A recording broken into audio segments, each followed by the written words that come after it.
Et d'ailleurs, le film n'utilise pas vraiment des jumpscares, hein, tu vois, ça c'est un truc très souvent on a dans ces films-là, hein, dans ce genre de film d'horreur à bas budget, c'est qu'il y a beaucoup de jumpscares un peu putassiers. Ici, ça va pas du tout utiliser les jumpscares putassiers, et ça, moi, je suis preneur, même si j'aime bien les genres de trains fantômes où il y a des jumpscares, etc. J'aime bien les films de James Wan, les Conjuring, etc. Mais là, on est sur autre chose, et je trouve que les scènes d'horreur graphiques, tu sais, enfin vraiment dérangeantes, elles choquent, mais elles sont utilisées de manière hyper intelligente, c'est-à-dire qu'il y en a pas trop, tu sais, ils auraient pu surabuser de scènes gore, etc. Mais je trouve qu'il y en a juste assez pour que ça te dérange et qu'en même temps ce soit pas juste gratuit, tu vois ce que je veux dire?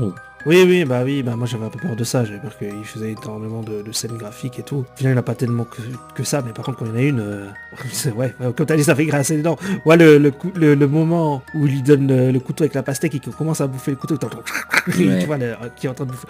Oh là là, c'était, ouais, je fais, oh mon dieu. Mais en fait c'est hyper viscéral quoi.